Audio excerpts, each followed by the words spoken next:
It was a regular Tuesday, gray skies, half-hearted coffee, and that dull hum of fluorescent lights that buzz like they're tired of the 9-to-5 Angela sits at her desk, scrolls through emails, nothing unusual at first, some memos, some reminders. Then she sees it. A message from HR. Subject: important changes to PTO policy. Now, just in case you're not familiar with it, PTO, that's short for paid time off. Basically, it's the time you can take away from work and still get your paycheck. Companies hand it out in different ways. Some give you a lump sum at the start of the year.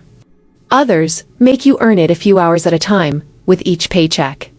But either way, it's supposed to be your time. You can use it for a vacation, a doctor's appointment, just a day to breathe. Or if your kid's school calls and says they're sick and you gotta run. Problem is, some companies act like it's a personal insult if you actually try to use it. Now, that should have been her first red flag. HR never sends good news after 8 a.m. She opens it and reads, "All paid time off requests must now be submitted 60 days in advance. No more than 5 consecutive days unless approved by a director. And holidays? Forget it. No PTO around Thanksgiving, Christmas, New Year's, or the 4th of July." Angela blinks. Reads it again. Nope, not a joke. Not an early April Fool's prank. Italy? Gone. Her carefully planned, 6-month cinemaking, once-in-a-generation family vacation. Reduced to a bullet point and a cold corporate email?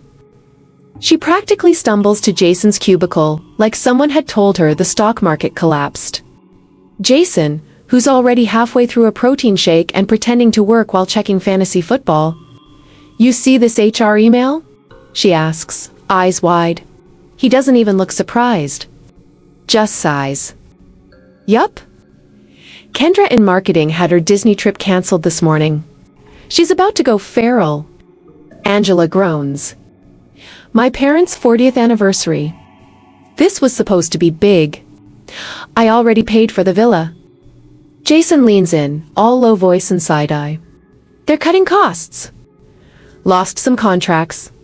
Instead of layoffs, they're trying to save money by making it impossible for people to use PTO. You don't leave, they don't have to pay it out. You stay, they still get your labor." Angela leans back, her coffee now cold. "So we're hostages. Cute." By the end of the week, you could feel it in the air. The way people talked in hushed voices, the way they lingered at the coffee station longer than usual. Then came Danielle. Oh, Danielle. Smart, kind, a spreadsheet wizard. She had her wedding planned down to the ribbon color on the gift bags. 3 weeks off, 1 for prep, 2 for the honeymoon. She had submitted the request a year ago. It was approved. Until now. Denied. Straight up. The reason? Exceeds allowable time off under the new policy. She didn't argue. She didn't cry. Just nodded, walked back to her desk, and a week later, handed in her resignation. And her new job? Starts right after her honeymoon. Management acted stunned. She blindsided us. "Eric," the director cried. "No, Eric. You canceled her wedding plans? She just walked out the door you unlocked." Then, the stories started pouring in, like someone had flipped a switch at the office coffee station.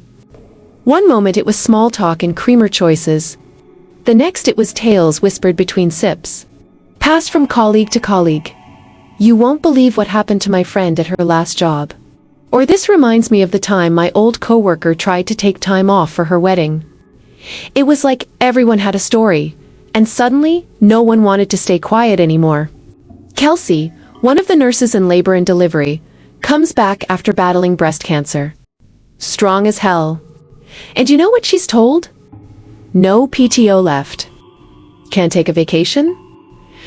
She offers to go unpaid. They say no. Would set a precedent, they say.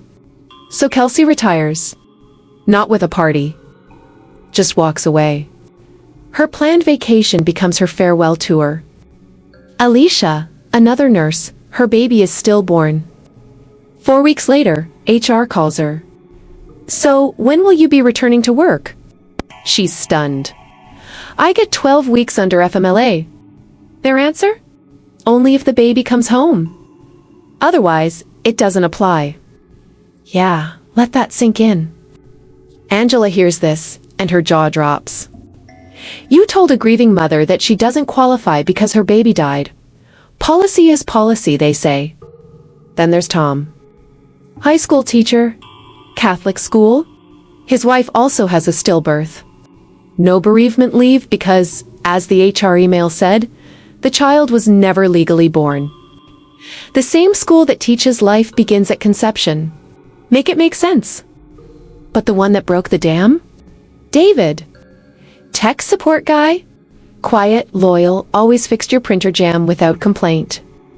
So the company throws this big, fancy fundraiser reel corporate morale booster kind of thing. They've been racking up points on the company Visa card. And they decide to use M for a grand prize.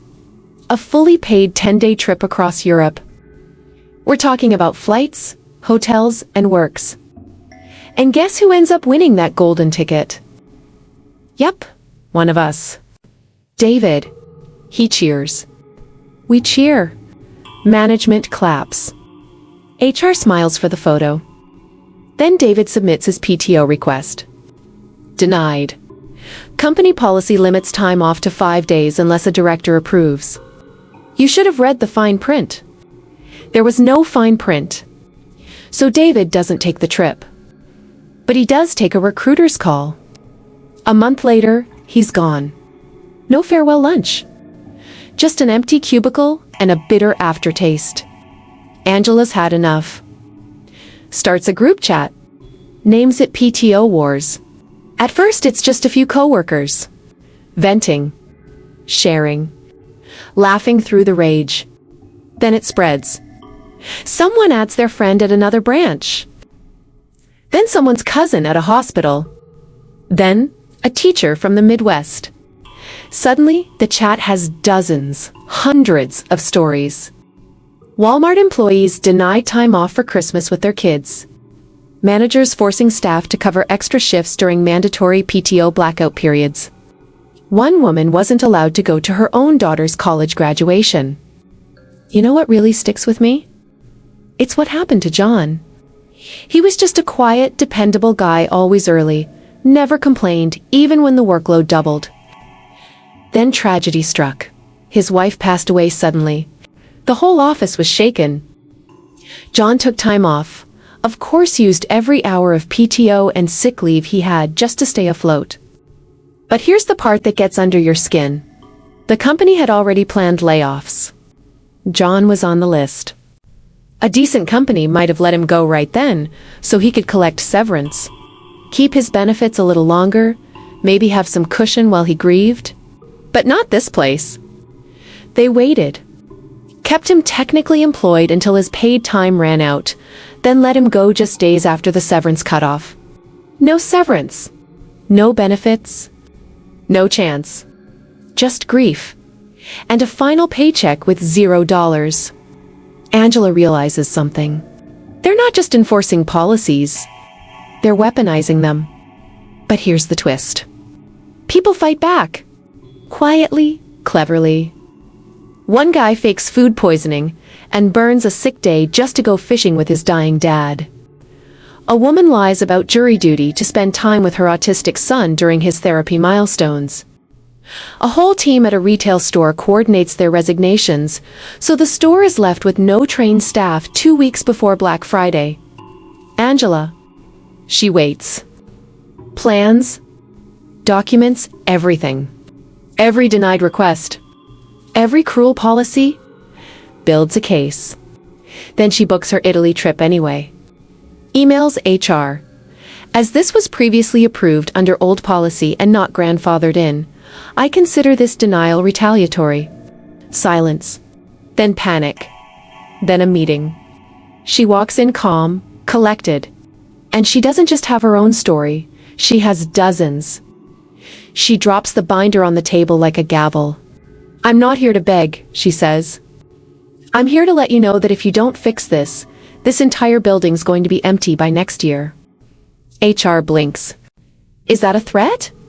No, Angela replies. It's a promise. Just look around. She leaves the room. Subscribe and hit the notification bell so you don't miss what's coming next. Share it, because some stories are meant to be discovered together. And stay curious. I'll see you in the next chapter.